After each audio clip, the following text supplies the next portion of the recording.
Tog' kon sanoati va geologiya vazirligida korrupsiyaga qarshi kurashishga qaratilgan chora-tadbirlar to'g'risida. Korrupsiyaga qarshi kurashish bo'yicha ichki tartib-qoidalar Kon geologiya vazirligining 2024-yil 14-noyabr kunidagi 144-son buyrug'i bilan vazirlikning odob-axloq kodeksi qabul qilingan. Tog' kon sanoati va geologiya vazirligining odob-axloq kodeksi Kon geologiya vazirligi xodimlarining kasbiy madaniyati, xizmat faoliyati davomida hamda xizmatdan tashqari vaqtda odob axloqi, tashqi ko'rinishi va kiyinish usulining namunaviy qoidalarini belgilaydi. Mazkur kodeks vazirlik xodimlarining davlat xizmatida yuksak kasbiy madaniyatni shakllantirish, jamoatchilik ongida davlat xizmatiga bo'lgan hurmat va ishonchni oshirish hamda ularning axloq kodeksiga zid bo'lgan xatti-harakatlarning oldini olishga qaratilgan. Xodimlar egallab turgan lavozimdan qat'iy nazar quyidagi qoidalarga amal qilishi lozim. Davlat xizmatining obro'siga putur yetkazishi mumkin bo'lgan xatti-harakatlardan tiyilish, axloq normalariga doimiy rioya qilish, lavozim majburiyatlarini zarur darajadagi kasbiy salohiyat va vijdonan bajarish, o'z malakasini muntazam oshirib borish, hamkasblar bilan o'zaro samarali bilim almashish hamda ish yuzasidan yuqori darajada muloqot olib borishi, murakkab vazifalarni bajarishda hamkasblarga ko'maklashish, mamlakat sha'nini e'zozlash, davlat siyosatiga sodiq bo'lish, tashqi siyosat sohasida davlat manfaatlarini qat'iy himoya qilish, lavozim yo'riqnomalarida O'zbekiston Respublikasi qonunchiligi va vazirlikning ichki me'yoriy hujjatlarida belgilangan vakolati doirasida harakat qilish, xushmuomalalik, e'tiborlilik va hushyorlik bilan fuqarolarda davlatga nisbatan ishonch va hurmat hissini uyg'otish, mas'uliyat, kasbiga sadoqat va halollikni kundalik shioriga aylantirish, yuqori turuvchi organlar va mansabdor shaxslarning vakolatlari doirasida qabul qilingan berilgan qarorlar, topshiriqlarni o'z muddatida hamda sifatli bajarish, me'yoriy huquqiy va ichki me'yoriy hujjatlar bilan o'rnatilgan cheklov hamda taqiqlarga, jumladan korrupsion harakatlarga chek qo'yish,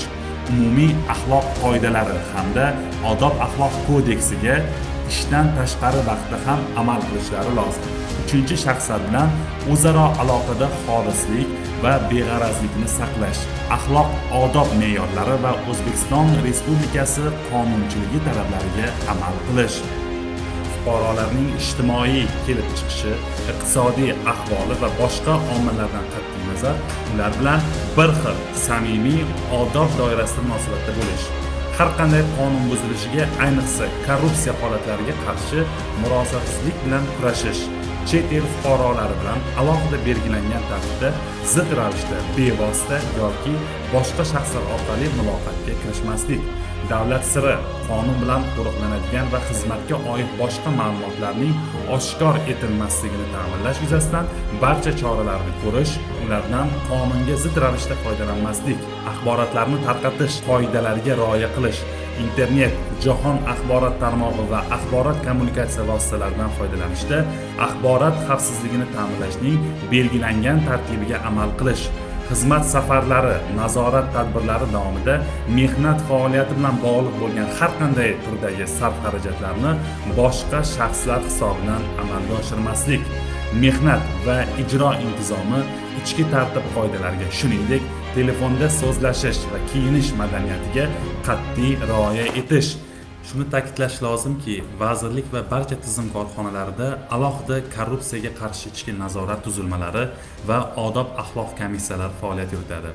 Vazirlik odob-axloq komissiyasi xodimlarining xulq-atvor qoidalari bilan belgilangan me'yorlarga rioya qilish masalalarini ko'rib chiqadi. Shuningdek, vazirlikda manfaatlar to'qnashuvi boshqarish to'g'risidagi nizomda belgilangan tartibda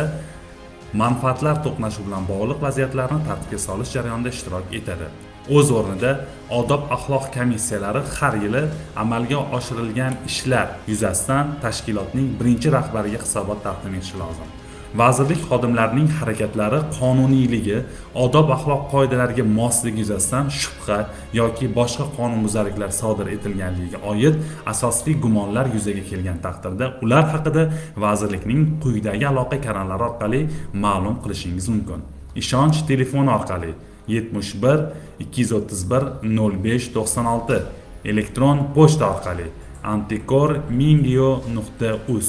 rasmiy veb-sayt orqali gov.uz/mingyo, Telegram bot orqali kuchukcha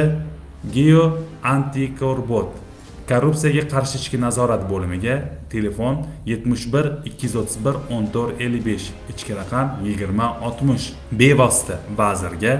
vazirlikning odob axloq komissiya raisiga. Eslatib o'tamiz, har bir xodim bilan tuzilgan mehnat shartnomasida korrupsiyaga qarshi majburiyatlar mavjud bo'lib, unga ko'ra xodim korrupsiyaga doir qoidabuzarliklar sodir etilganda yoki o'zi yoxud boshqa xodimlarning o'ziga ma'lum bo'lgan korrupsiyaga oid huquqbuzarliklar to'g'risida bila turib xabar bermaslik oqibatida u bilan tuzilgan mehnat shartnomasini bekor qilishga asos bo'lishi mumkin. Vazirlik yoki boshqa tizim osti xodimlarining shubhali xulq-atvori yoki korrupsiyaga qarshi qoidalarni buzilgan bo'lishi mumkinligi haqida vijdonan xabar bergan xodimlarga nisbatan ishdan bo'shatish, lavozimini tushirish, diskriminatsiya, ta'qib qilish singari harakatlarga yo'l qo'yilmasligi kafolatlanadi hamda bazaviy hisoblash miqdorining 10 baravaridan 100 baravargacha miqdorda rag'batlantirilishi mumkin. Korrupsiyaga qarshi kurashish har birimizning vazifamiz.